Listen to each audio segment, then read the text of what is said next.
Hello প্রিয় শিক্ষার্থীরা, আশা করি তোমরা অনেক অনেক ভালো আছো। আজকে আমরা ষষ্ঠ শ্রেণীর অনুশীলনী ২.৩ সমাধান করব। তো এখানে দেখা যাচ্ছে ১ নম্বরের ছকের এই ছকটা আমাদের পূরণ করতে বলছে।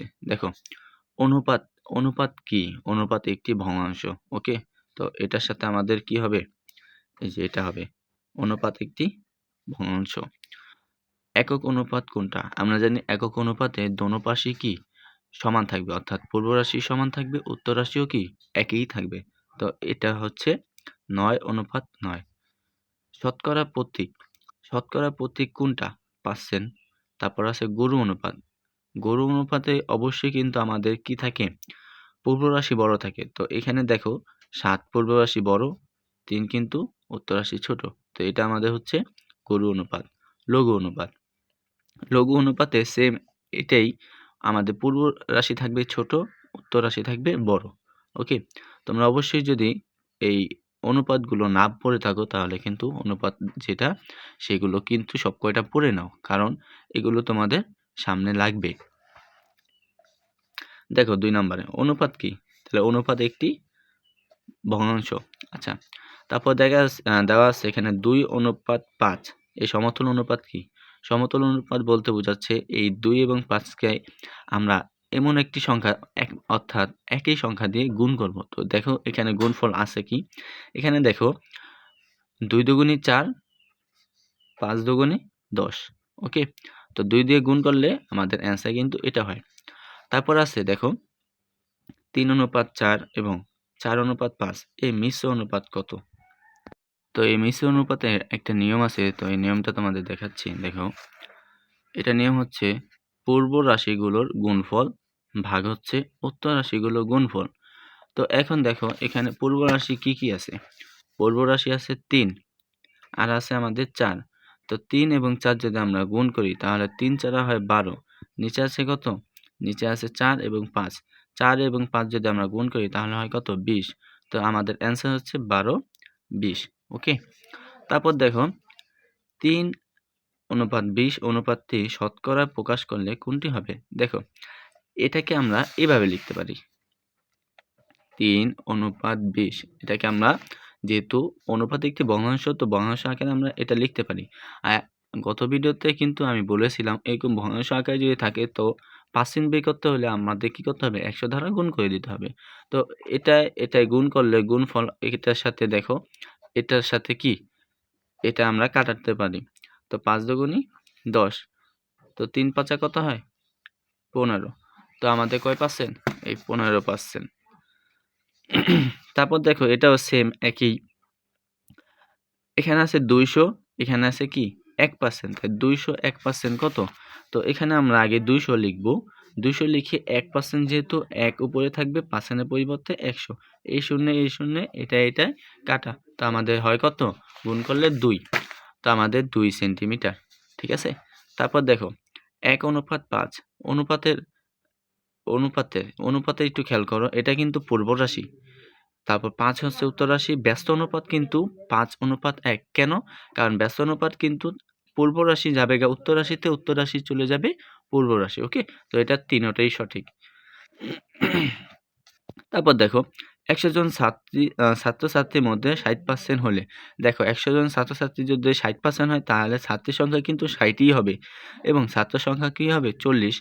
তাহলে ছাত্রছাত্রী অনুপাত হবে কত? ৩:২। কারণ এটাকে যদি আমরা ২ দ্বারা কাটি, তাই ৩ দুগুণী ৬। আর এটাকে যদি ৪ দ্বারা কাটি, অর্থাৎ ২ ধারেই কাটি, তাহলে হয় ২ দুগুণী ৪। অর্থাৎ এটাকে আমরা ২০ দ্বারা কাটছি, এটাকে আমরা ২০ দ্বারা কাটছি। ওকে?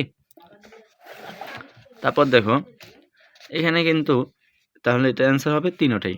তো এখানে একটা আমাদের ছক দেওয়া আছে, এটার একটা কি দাগানো আছে।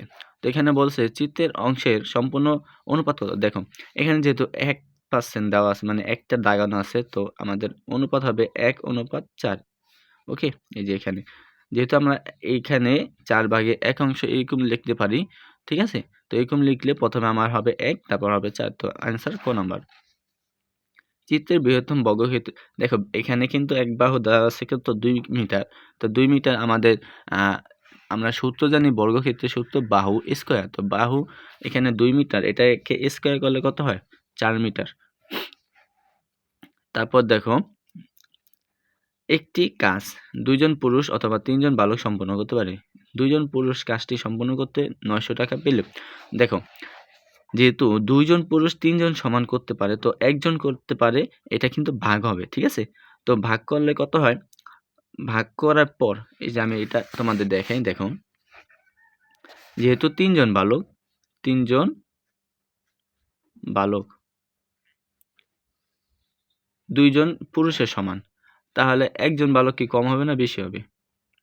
তো একজন বালক 2 জন, সুতরাং 9 জন বালক কত, 9 দ্বারা গুণ, 3 একে 3, 3 3 9, 3 দুগুণী 6, তো অ্যান্সার হয় 6। তো আমাদের অ্যান্সার হবে কত 6।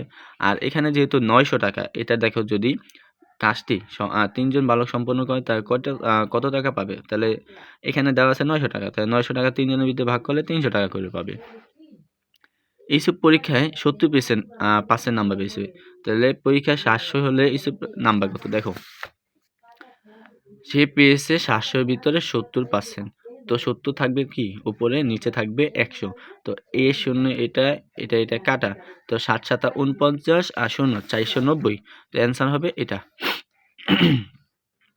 8 কেজি চালের দাম 168 টাকা হলে 5 কেজি চালের দাম কত, দেখো 8 কেজি, তাহলে 1 কেজি আমাদের বের করতে হবে, তারপর সেটা আমরা আগে আমাদের কি করতে হবে, এটাকে 8 দ্বারা ভাগ করতে হবে, ভাগ করে তারপর 5 দ্বারা গুণ করতে হবে।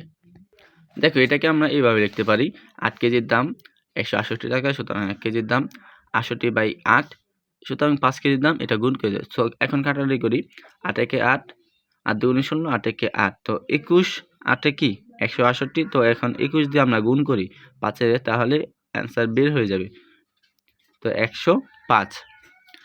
তো আমাদের এখানে হবে কত 105। তারপর দেখো 7 কেজি চালের দাম 280 টাকা হলে 15 কেজি চালের দাম কত, তো সেম একইভাবে এটা করতে হবে। তো দেখো 7 কেজি চালের দাম 280 টাকা, সুতরাং 1 কেজি চালের দাম কম হবে না বেশি হবে, অবশ্যই কম হবে, তো কম হলে ভাগ, তারপর 15 কেজি, যেহেতু 15 কেজি বেশি, তো কি করবো আমরা গুণ করে দেবো। তো এখন কাটাকাটি করি, 7 একে 7, 4 7 28 আর একটা 0, তো এখন গুণ করলে কত হয়, আমাদের গুণ করলে 15 40 600 টাকা। ওকে, তো প্রিয় শিক্ষার্থীরা আজকে এই পর্যন্তই, আবার তোমাদের সাথে দেখা হবে পরবর্তী ভিডিওতে।